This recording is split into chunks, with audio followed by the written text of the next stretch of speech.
I think we were discussing your childhood. You talked about your Aunt Jean, some of your aunts and uncles, and a little bit about your school. And what else did you say? You had to, in kindergarten, you had to walk 15 blocks to school? I did. Yeah. I will tell you a story about that. Okay.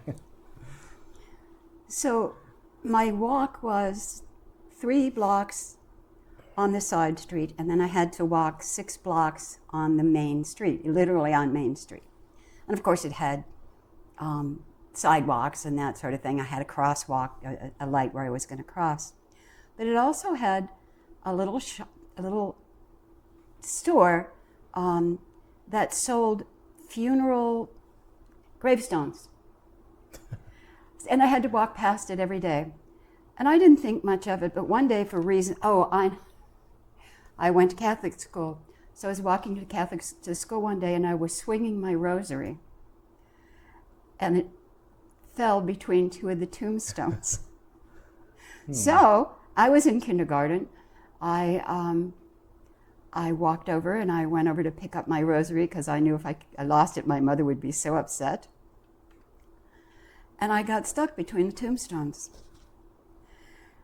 And I couldn't get loose, and I could take my boot off, but I couldn't get my boot out. So I was there for a little while, and there was nobody at this business, but my Aunt Jean drove by.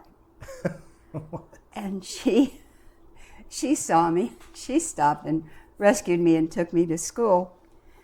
And my Aunt Jean wrote stories about, everything and everything. And she put one of this little Susie and the Tombstones in one of her stories, which are still around somewhere, but I can't say I know where.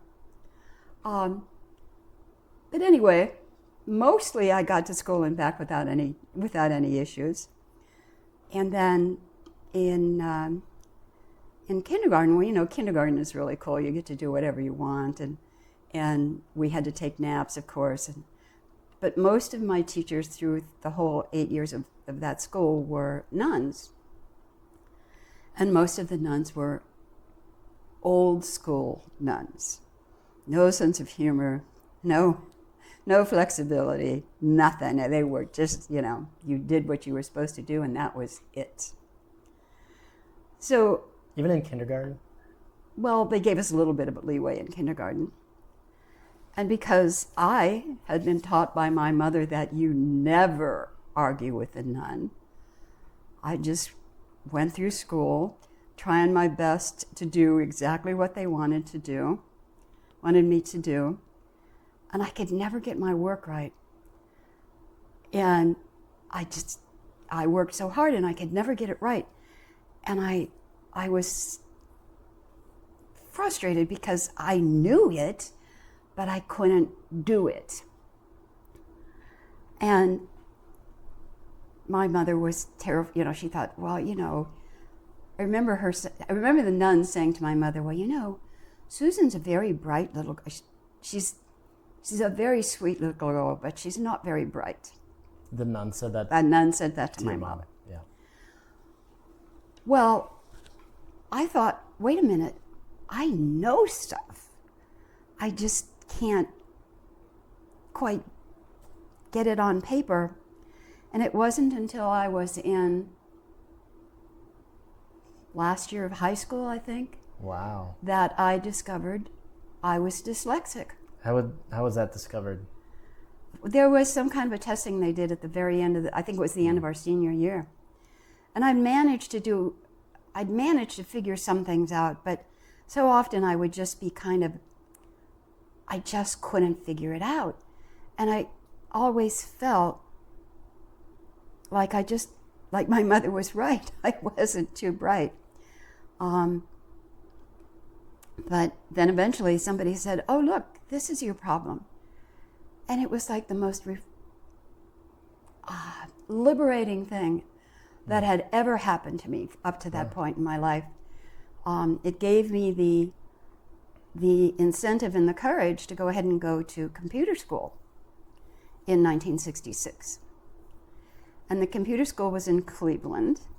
And I didn't drive. I never wanted to get a driver's license because I'm not always sure about left and right. So there was another person who lived close by who was going up to that school too. And we studied these huge boards that had all these little holes in them, and you had to use little wires to connect things on the board to tell the computer what to do. And you had to make a schematic, and you had to do all of this to set up a computer, and we only knew how to either print simple things or do very simple math problems. That was all we learned. How long? I was there for 2 years. And I mean, it was night school. I only went a couple of days a week, but about a week and a half before we all graduated, that Bill Gates guy came up with a whole different idea. And everything I struggled to learn for 2 years was totally wasted. It simply did not apply anymore. So that was a little frustrating. And I still have to confess that I'm not very good with computers. So forward thinking at the time of you to get on the computer train. It seemed like the perfect solution. Not the right window of time. Right. Yeah. But, everything in life is about timing, and you don't know until you're already there whether it's the right thing to do. And you have to make decisions about whether or not to continue and that sort of thing. But, yep, and you have to pivot, right? Oh, yeah, sometimes you absolutely do. Things don't go as planned. Very big pivot. So where did you pivot to? Well, we're kind of getting a little farther ahead. Yeah. Let's go back to childhood. Oh, okay, back to childhood. So how'd you get along with your sisters growing up? I was the oldest of 4 sisters.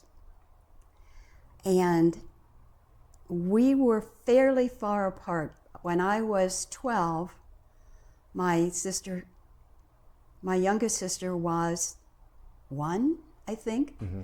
So there was a huge gap. And my parents were lovely people.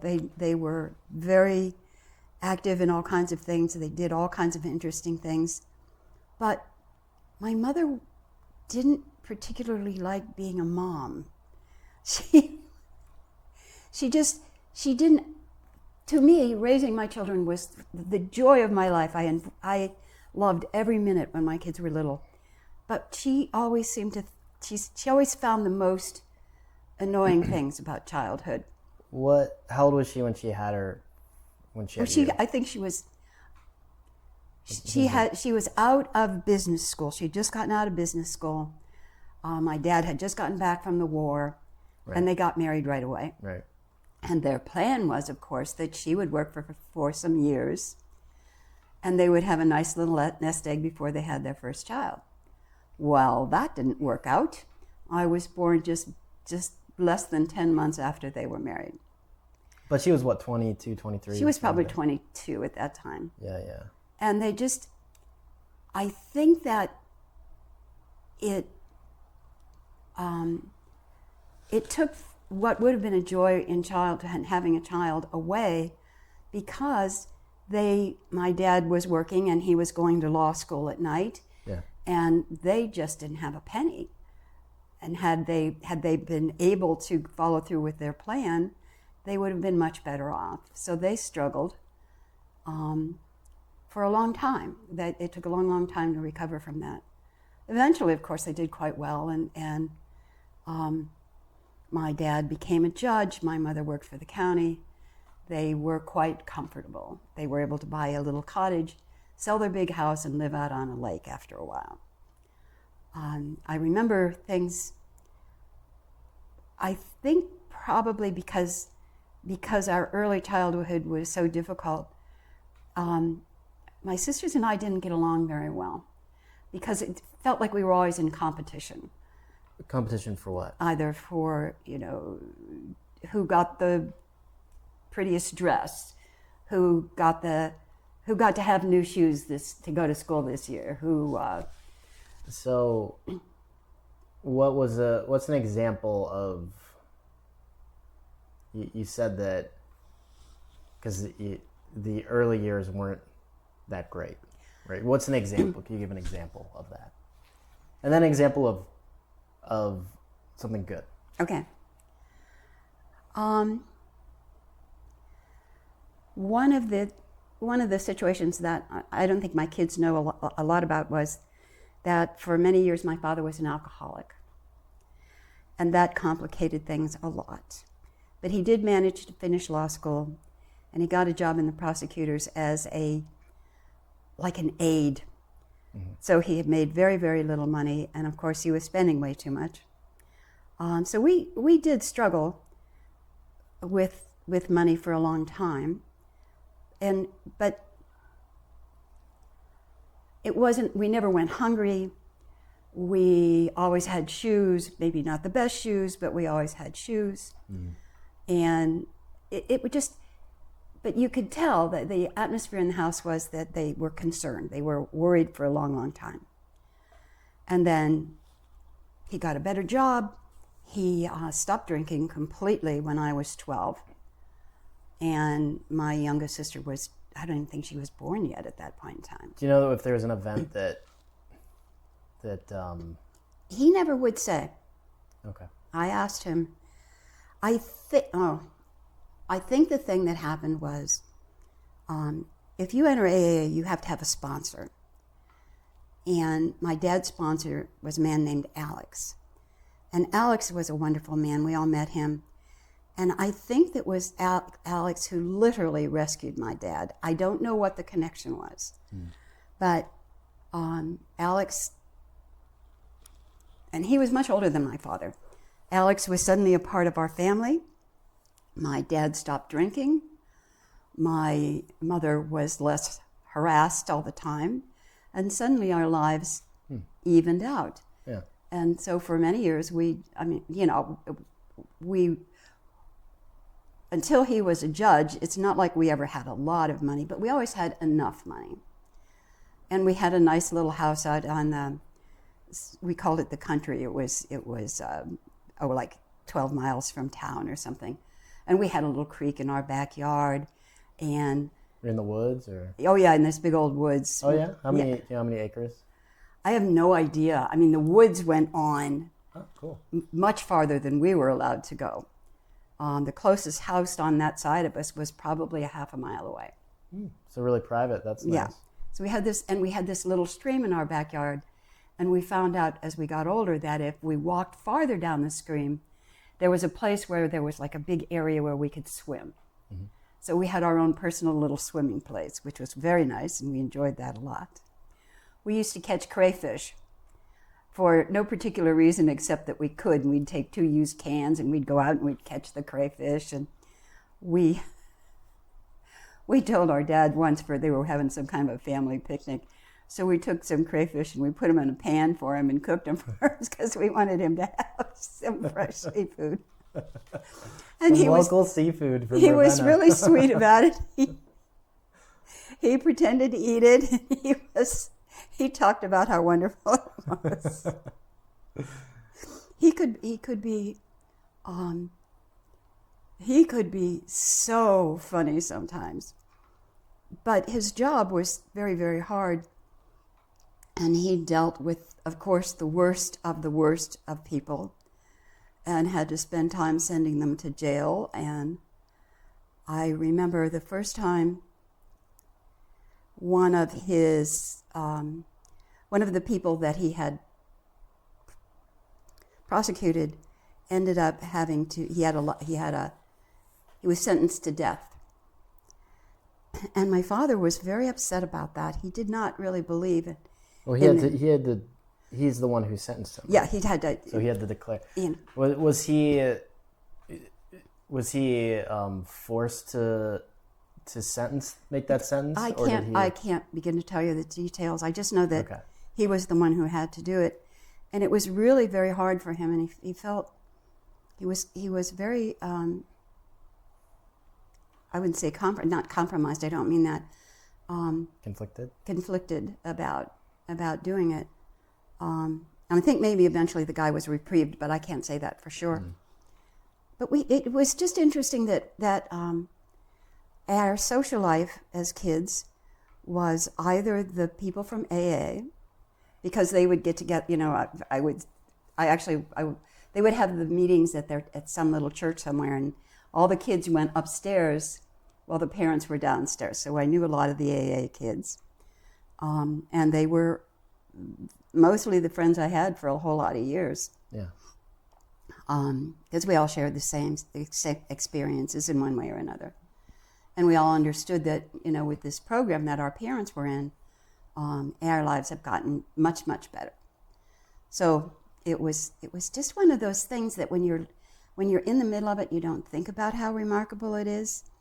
But as I think about it now, it was extraordinary. Would you bond with these kids over, like? Well, we didn't really talk about our experiences. Yeah. We simply understood that we all had the same experience. Gotcha. And we didn't need to talk about it because we were all there because it had been a very bad time. But when my dad joined AA, his life, our lives, everybody changed completely. He just... So what, if you have like one or two examples of before he was in AA, the impact on the family, like did he just come home really late, put a lot of stress on? A lot of times he would, one of the problems mom? was he would, when I had I think Girl Scouts or something, he would drive me home after that day. And we always stopped at the bar on the way home. Mm. And of course, my mother... After Girl Scouts. Yeah, after Girl Scouts. Nice. And he would, he'd sit there and drink about 3 Boilermakers before we got back in the car. And then he'd drive home. And he had quite a way to drive, so sometimes it was kind of an interesting drive. And it was his mother who said to my mother at one point, "Why don't you just throw him the hell out?" And of course, my mother would never have done that because, in the Catholic Church, women, you never got a divorce. It didn't matter how bad things got, you would never get a divorce. And this went on for a long time. It's hard to remember how long because I seem to think I was 12, but I wouldn't swear to it. But after his first AA meeting, he never drank again. Mm-hmm. Right. So it was an absolute revelation after that we suddenly became a quote-unquote normal family. Right.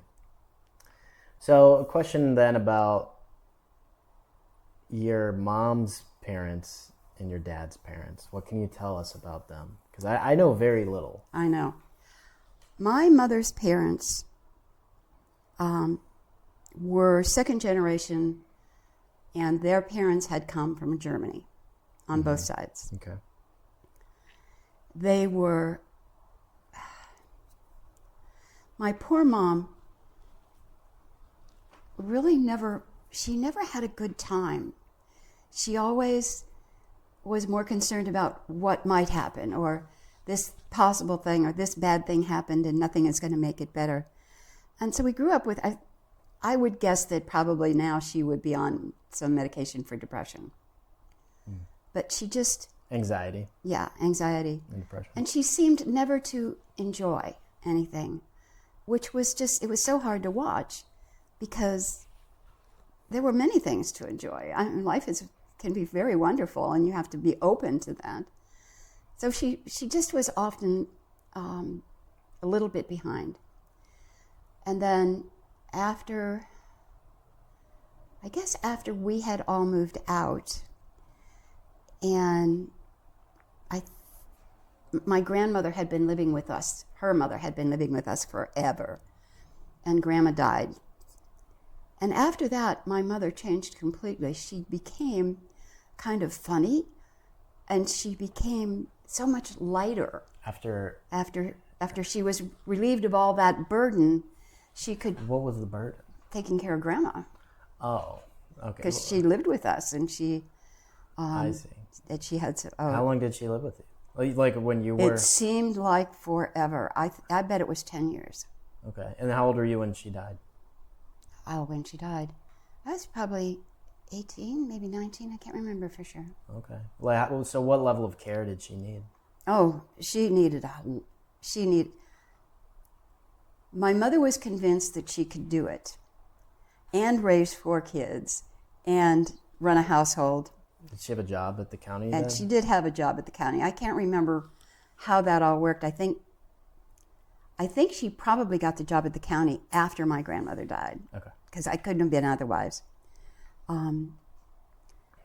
But it took a toll on her. It was really hard for her. So we kind of lived in a joyless house for a long time, which was too bad. Huh.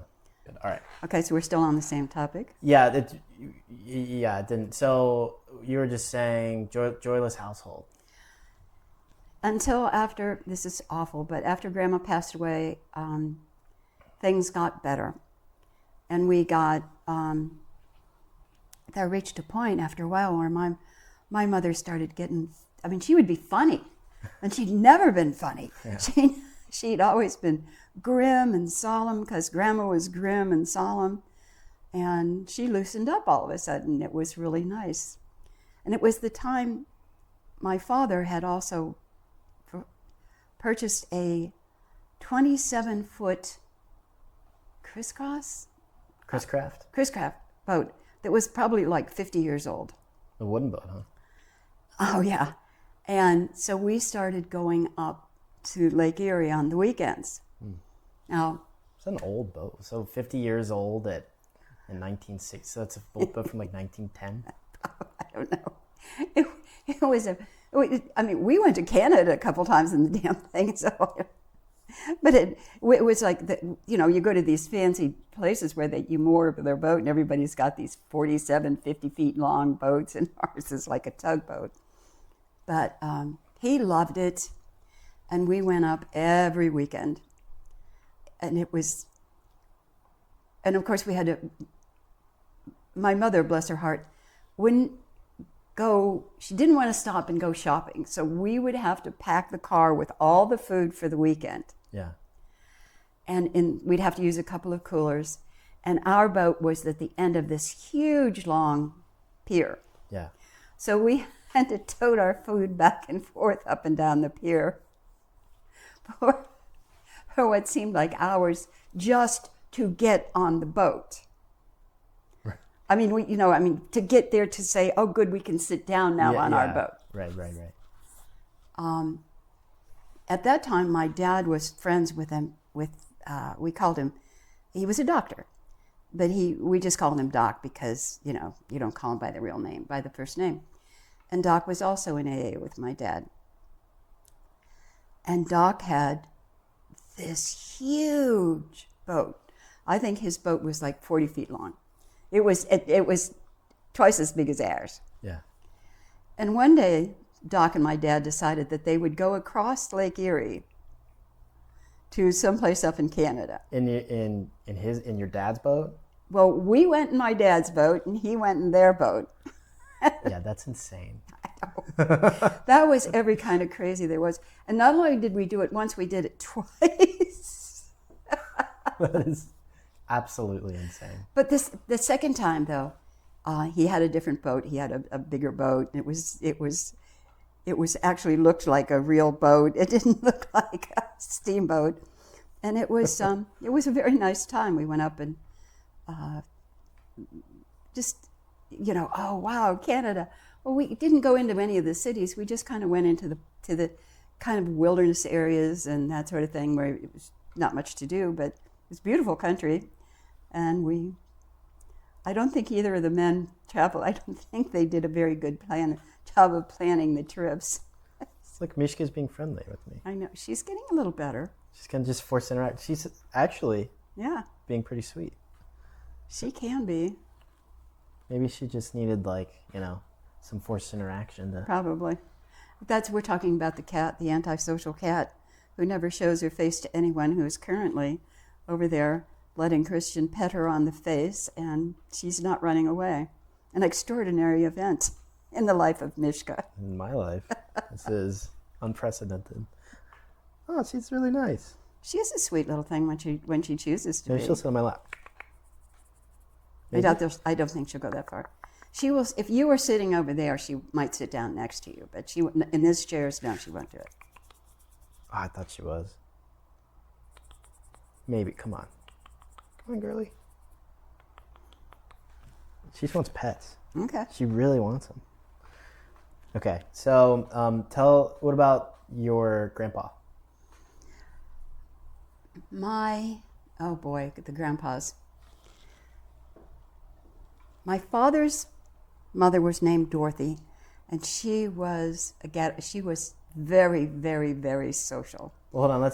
You're just talking about your mom's mom. Oh, you want to know about Let's go to your mom's dad. Okay. My maternal grandfather, the things I remember most about him were that he had the most incredible blue eyes. And he was tall and so thin. I think for a lot of the time that I knew him, he wasn't really well. When did he die? How old were you?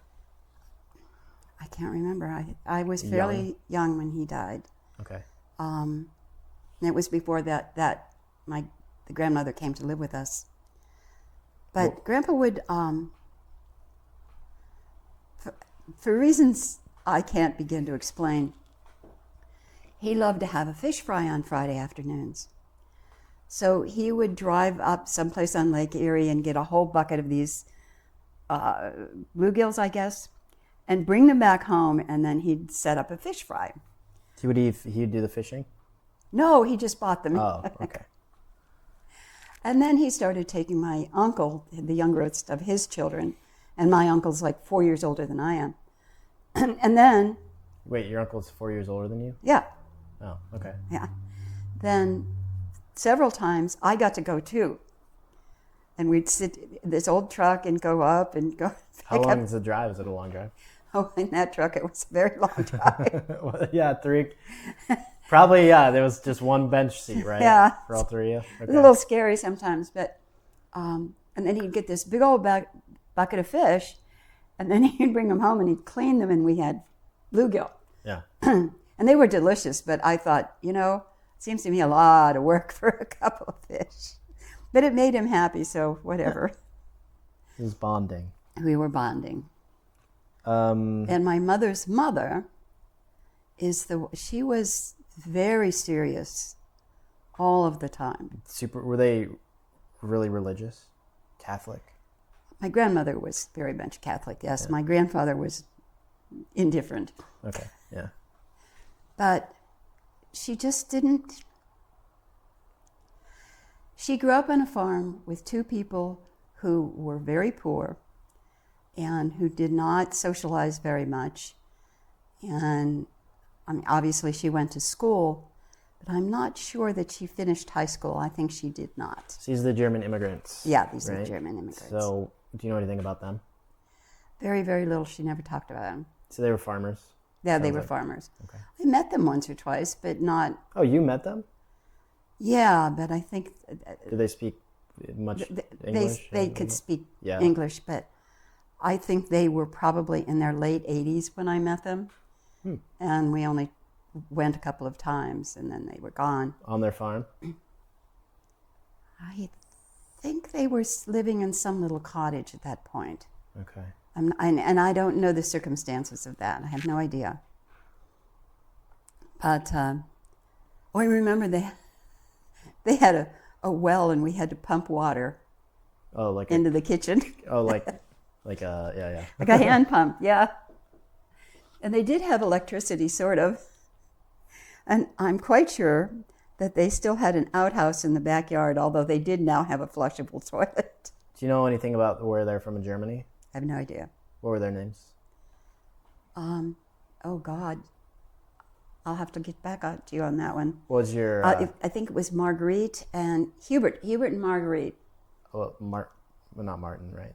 They would... That was... Hubert was a Knapp. Yeah.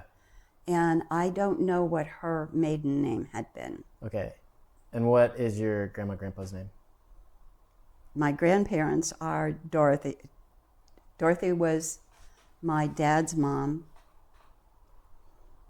Her husband was we just called him Grandpa. I think his name was Paul. And my mother's parents were Marguerite and Hubert, those are the ones who came from Germany. Some of my dad's grandparents' family came from Ireland. So it's an interesting mix. Oh, I didn't know we were Irish. Yeah, probably about a quarter. And then somewhere in there's a little drop or two of French, but I don't remember why. Okay, wait, hold on. I'm getting confused. So, Eleanor, your mom, parents were second generation German. Mm-hmm. And what were their names again? Hubert and Marguerite. Do you know what? So that's your grandparents. Yes. Do you remember their parents' name? The one family was the Wise family. Wise? W-I-S-E, Wise. And I don't remember the name of the other family. But I remember visiting the house of one of them at one point. And they were the ones who had the well. Yep. And you had to pump it. And they lived way out in the country. Do you know what part of Germany they're from? I don't know. Okay. All right. And then, what was Hubert's job? He worked for the county of Portage County as a road resurfacer. He drove a grater. Okay. And my grandmother did not ever work, although she did raise 7 children. She was an excellent seamstress. I think she made a lot of their clothes. Mm. And she was the kind of woman who canned everything and preserved everything. And so where was Eleanor in the line? Is she? My mother was the oldest girl, but the 4th child. All right. Any fun stories from the Great Depression that they can share? I don't think there's any such thing as a fun story from the Depression. They didn't really discuss it. They acknowledged that yes, they were there, and yes, it was bad, and that was pretty much all they had to say. Okay, fun. All right, so that's Hubert and Marguerite. Mm-hmm. Let's see if there's anything else I'm curious about. Well, there's Dorothy and Paul, who were my dad's parents. Okay. And Dorothy, my grandmother, was a real character. She loved to laugh. She just found life joyful. And I think she was about 65 when this happened, but she wanted my mother to make her a dress, because my mother's a fairly good seamstress at the time. And what she wanted was this pattern that had like a very, like a shift almost, and then it had a chiffon top. And it was probably for a woman maybe in her 20s, and maybe a little smaller than my grandmother, but she wanted it, so my mom made it. And my mother, who was not known for her humor, oh my God, she complained about that forever. Why? Because it was hard to make. It was a lot of work, and she had 4 kids, and she just didn't want to be bothered. We lived for a while. My grandparents, the Martin grandparents, Dorothy Paul, lived in a duplex. And for some time, my Uncle Dan and his wife Jean, who came from Boston, a real outsider, lived in the other half of the duplex. And across the little alley lived Aunt Ruth, who was my father's sister. Her husband had died, but she had 4 kids. And then we had this little teeny tiny cottage on the other side of this lot. We moved out of it by the time Jane was born, because we had just totally run out of space. Mm. But it was, we thought it was great. We had all our cousins around, and we didn't realize how poor we all were. We just didn't understand it, because kind of everybody was. But it was kind of a magical time. We were able to spend a lot of time together. We were able to spend time with our grandparents. My dad, Yeah, my dad's mom and dad. And they were the funny ones. They were always funny. She was always joking. She would, every once in a while, she'd kind of say to my mother, why don't you let Susan do this? Why don't you let Susan have some fun? But my mother was determined that we were not going to have fun. Huh. And my cousins were, three of them were older than I was, and all the rest were younger. And my Uncle Dan and Aunt Jean moved fairly quickly to Columbus. My grandmother was surprised that he married a foreigner, that being a woman from New England. And she had a rather thick accent. So the grandma never quite warmed up to her, but Aunt Jean was wonderful to my grandmother. She took care of her. Yeah. That grandmother was quite revolutionary in many ways. She worked as an in-home nurse. She wasn't like an RN or anything. She was a practical nurse, but she took care of people in their homes.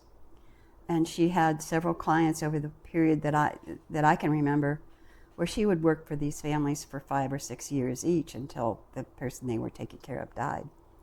And we thought, wow, that's really wonderful. She has a job, Yeah. a real job. And my Aunt Ruth, because her husband died, did get a job, and she worked for the county. She did not joyfully accept that. She was always, she just wasn't of the nature that my grandmother was. So, Aunt Ruth's husband passed away? Yeah, he died very young. Oh, what happened there? I think he had some kind of they would call it now an aneurysm. But before he died, he was a stock car racer. I mean, he had some other job too. I can't remember what it was, but he would drive stock cars on the weekend. Yeah. And his oldest son, my cousin Gary, got involved in that same thing. I mean, obviously, not with his father, of course, but later on, he got involved in the same thing. And so my dad kind of got into the idea of going to these races. He didn't drive a car. He didn't want to drive a car or anything. He just sort of got into the idea of watching the races for a while, but not forever. And then Gary grew up and got married and had a bunch of kids. So that was the end of that. No more fun. No more fun. When that happens, yeah. We'll have no fun. No, that goes. Just kidding. Speaking of children, my philosophy about children, when I finally had my first child in my mid-30s, and it was Emily, and they handed me this little 5-pound baby, and my first thought was, oh my God, I have no idea what to do. I don't know how you do this job. But I was also so overwhelmed with joy that I had this beautiful child, and that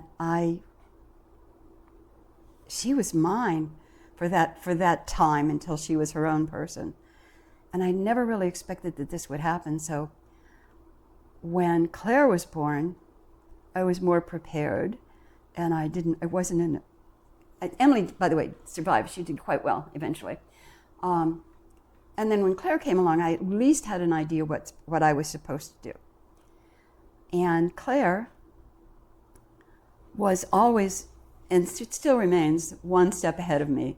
She's just the most incredible in her own way. She is just so together and so organized.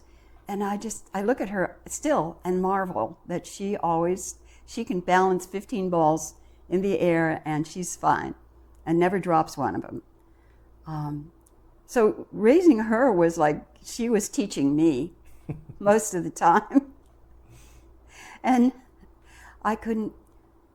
the only thing I learned about children after having 3 is that you cannot raise them the same way. Every child is their own person, and you have to treat them like their own person.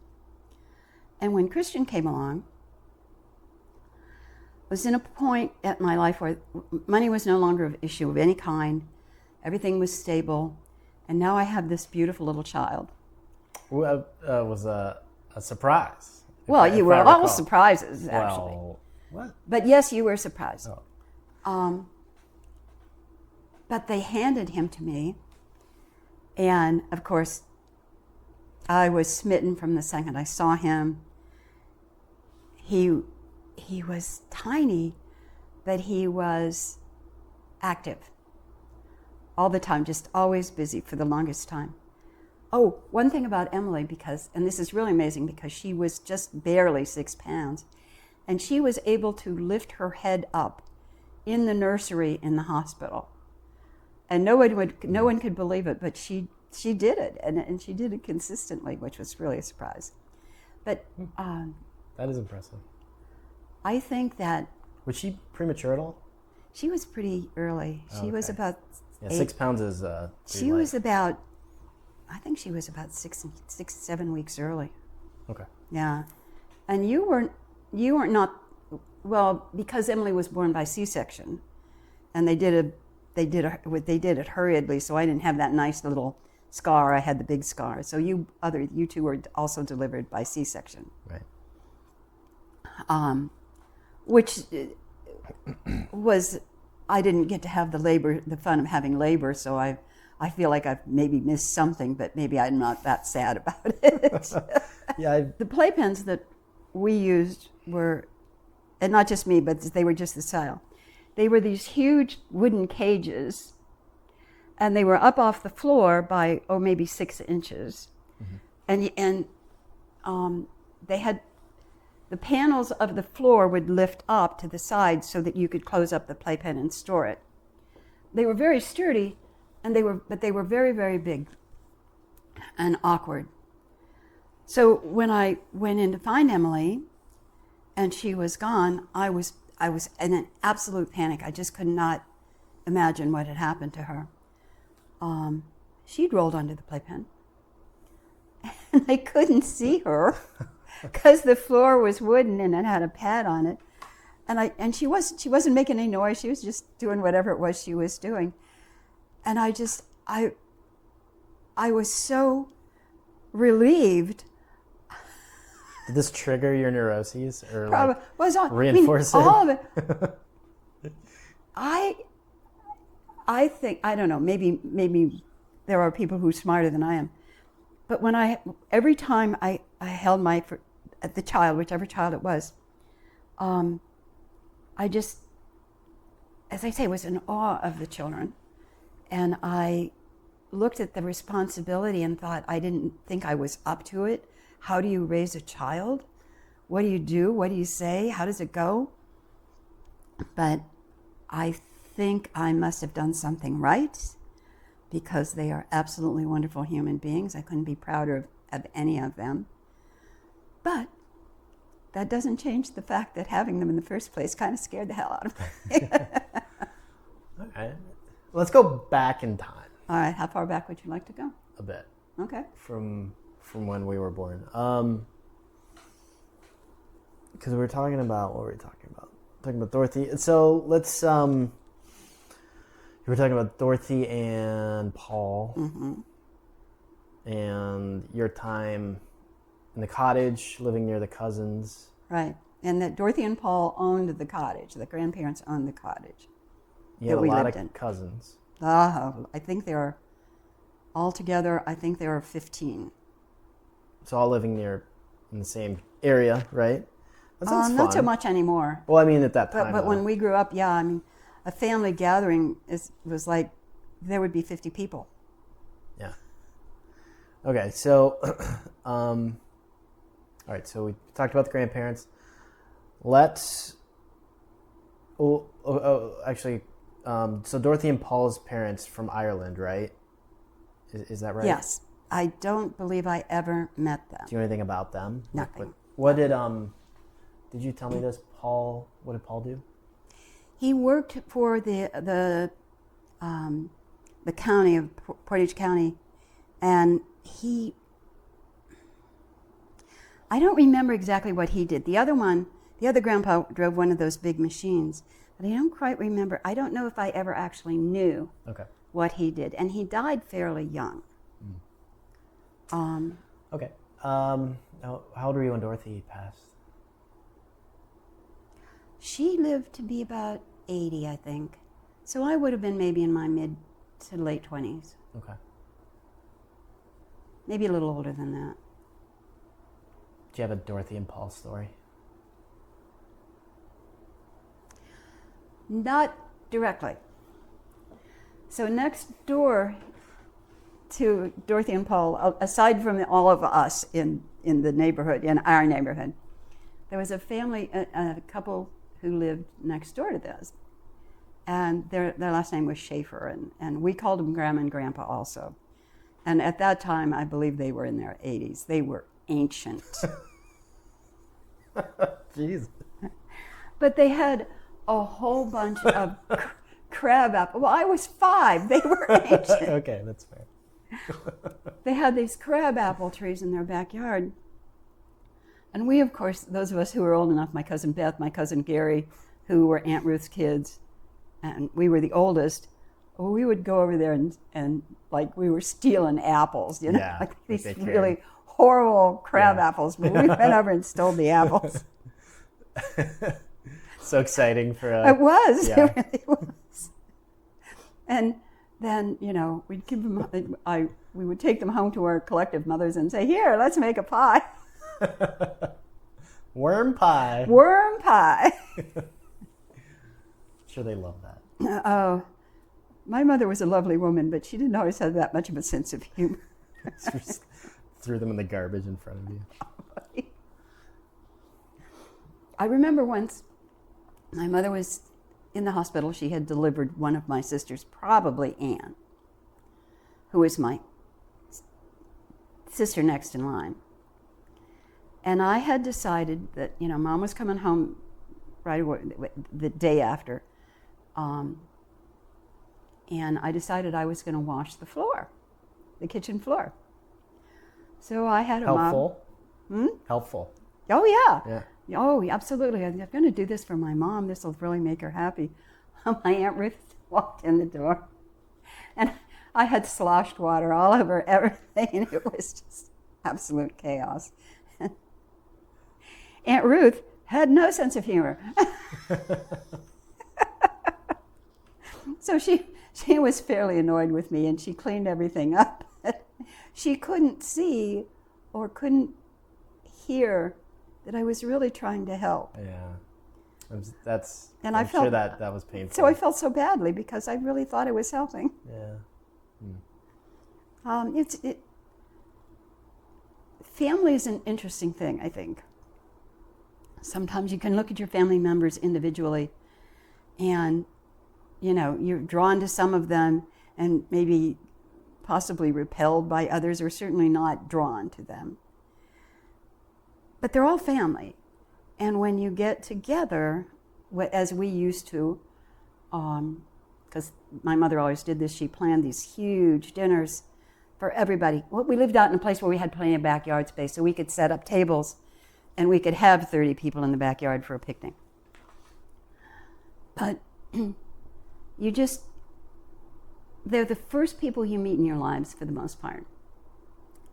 And they leave an impression on you in a way that no other person that you meet will. Because these are the first people you ever meet. Mm-hmm. And they are the ones who have the greatest influence on your life until you're in school, probably, because they're generally pretty much the only people you meet Right. until you're in school. Right. So Definitely. I realized over time that yes, some of my memories are absolutely correct, and some of them are just a little bit twisted. So let's try to get through. If we have just a little time, let's try to get through childhood. All right. So we talked about school. Tell me about your friends in school. We had, my parents had been in some kind of a card club, bridge club or something, I don't know what it was. And they had several couples and they were all about the same age. So all of us kids would be forced to spend time together when the parents were together. And one of those girls was named Candy Weinkauf. And Candy her parents were Jewish. And I had never met a Jewish person before, ever, because, my parents are Catholic and you just, never the twain shall meet.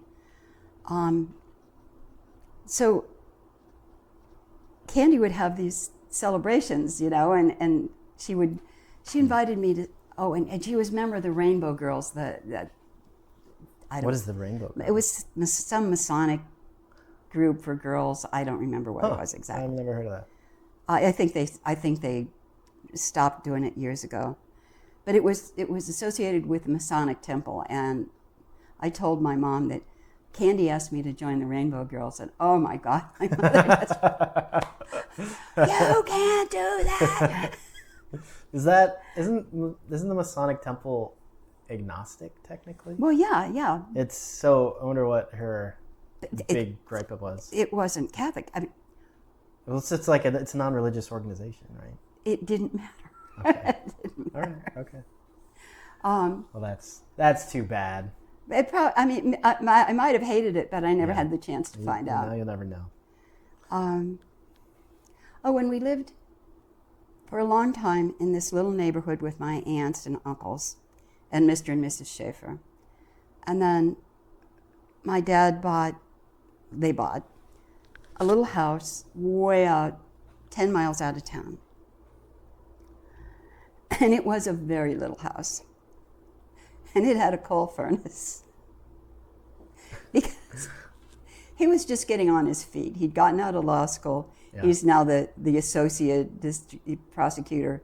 But they're not paying him very much. And they were done with living in Grandma's house. So we moved out to this little cottage out in the woods. But we had this wonderful creek in our backyard. And we could go out into the creek all the time, and that was where we would fish for the little fish that we would take home and try to feed my dad. And it was like, in many ways, it was kind of a magical time in our childhood. Our little portion of the stream had one fairly wide point. By that I mean like maybe 8 feet. And in the wintertime, it would freeze over. Yeah. So we would go out in ice skates in our boots, and we could explore across the creek. Going across the creek was a big deal. So is it too deep to wade?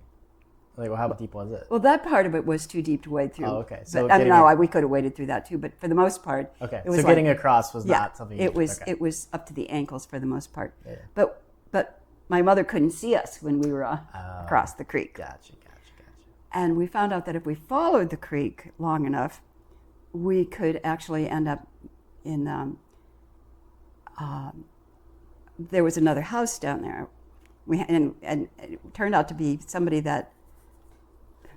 I was in 4-H, and Cindy was in my 4-H group for a while. Oh, you were? Yeah, they did sewing. My mother was the leader, so we did sewing. Okay. No, we didn't grow any farms, or we didn't have pigs or anything. But so we would just take this big. My sister Ann and I would do it. Sherry and Jane were too young. We would take this big long hike, which was probably less than a quarter of a mile. Right. And when we were really daring, we would walk close to the road. Otherwise, we'd lock up. So, we had kind of an odd childhood, I guess, because we were really fairly isolated from the kids in our school and that sort of thing. But it was really kind of idyllic, too. When did you move out of that house? What age? I think we moved out maybe when I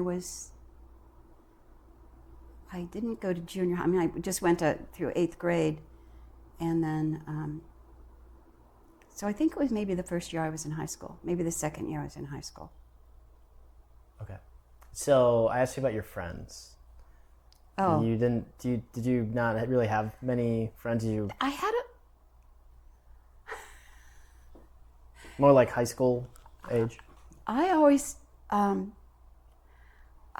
seemed to find, and I have no explanation for this, but I was always friendliest with the people who had the fewest friends. Mm. And I had very good friendships with these people. And there was Kathleen Kelly, Margaret, I've forgotten Margaret's last name now, but they weren't the popular kids in school. Right. And I wasn't the popular kid in school too, but it didn't matter to me. I didn't care, but they, Right. I think, did care more about that. So we would just, and of course, so in Catholic school, everybody goes to the same school no matter where you live, within the parameters of that parish, which can sometimes be big. Right. So the kids that I went to school with, most of them I didn't know, I mean, they didn't live anywhere close to me.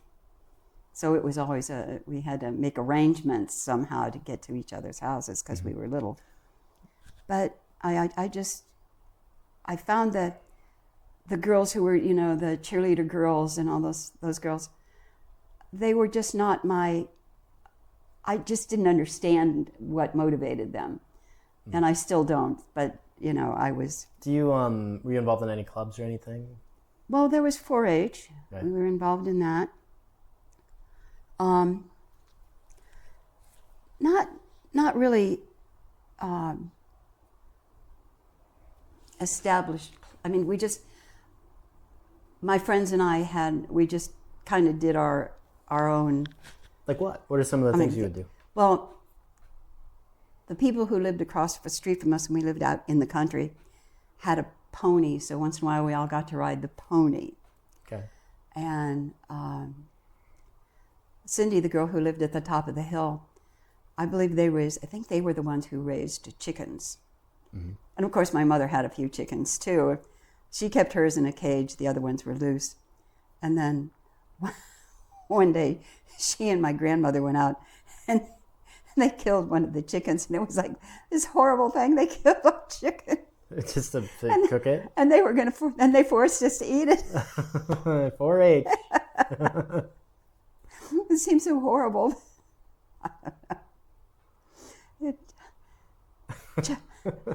The perceptions that you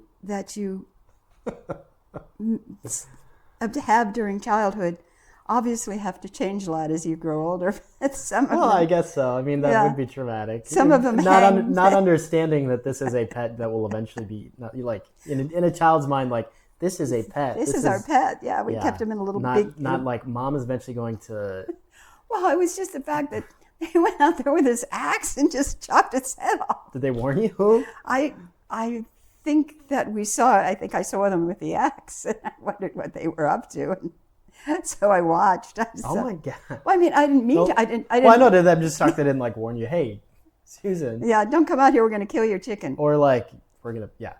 Well, my grandmother grew up on a farm. Yeah. I get it. My mother didn't grow up on a farm, but she spent a lot of time on a farm. So for them, that was like pretty normal stuff. Right. It probably didn't even occur to them. For me, it never occurred to me. I thought they came in, packages from the grocery. Yeah. I didn't see the transition point. Yeah, right. Okay, let's see. Anything else you want to add before we get into post high school? Oh, I'm sure that as we talk about other things, I'll think of more childhood stories, but these are the ones that came first to mind. I'm sure there are many more.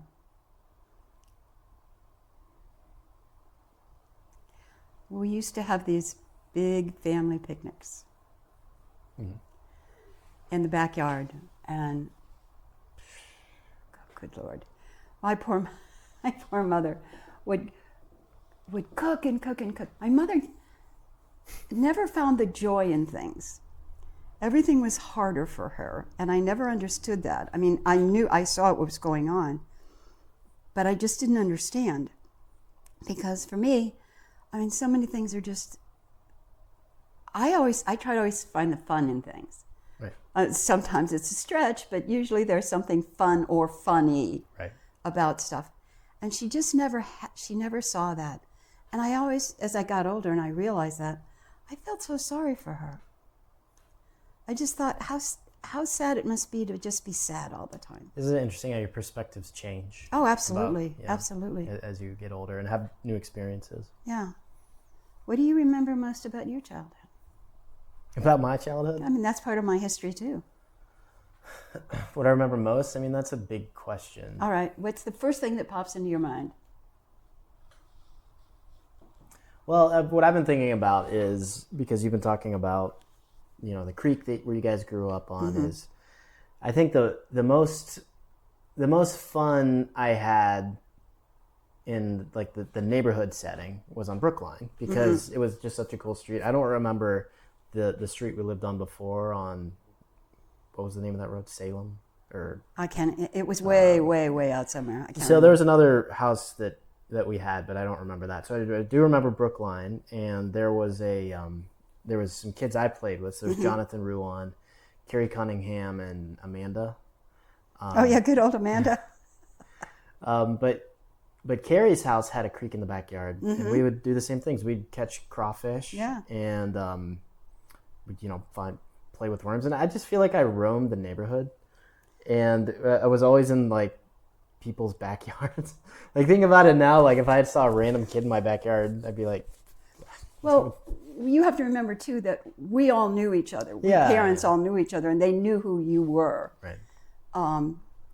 But yeah, well, when you have multiple children, you learn with each one that they're more resilient than you think they are. I mean, you get that first baby, and it's like, oh my God, I have to be so careful. This baby, she's so fragile. Well, they're not. And because you had older sisters, which I'm sure was a blessing and a curse sometimes, you had a little bit more freedom than they did when they were younger, because you had them. Yeah. And so, I'm sure you guys roamed all over the place. I felt like I had freedom within the neighborhood. Having friends close by was fun. I'd just go to Jonathan. I don't remember how old I was. I was probably, I remember in third grade we had to move because of the house fire. So it would have been kindergarten or first grade. Yeah, just ride my bike down to his place or walk down, which was like only a block. But it felt daring. Felt daring, yeah. Felt daring as a kid. And then you guys getting hurt, because everybody knew you. Yeah. And we knew everybody. And when you weren't at my house, at our house, you were just close by. And when you all were at my house, I kept an eye on everybody. It was a good time. Yeah, let's see what else I remember. So we play on, there's the Cross Street Kensington that split Brookline. So there was 2 blocks to Brookline. So we play on that side street with Carrie, and we'd never go to the street beside. I can't remember the name of that street. That was a bridge too far. Yeah. But, and then on the opposite side was Gypsy Lane, which was a really busy road. Yeah, I don't know. I remember just like little memories come to my mind about playing with them. We had a skip it. We'd play for a while. I don't know if you remember that, but we broke a window in Carrie's basement, and y'all had to pay for it. Yeah. But you weren't happy about that. Sam and Chris too, or some other kids who I would play with. They were way up the street. You had to walk 5 houses. Yeah. So yeah, that's what comes to mind. But there's a lot I remember. So. I think that because my mother was so uptight, I really tried so hard to give you guys space. I mean, I watched over you very carefully, but I wanted you to feel that you could be independent, and I wanted you to have fun. Yeah.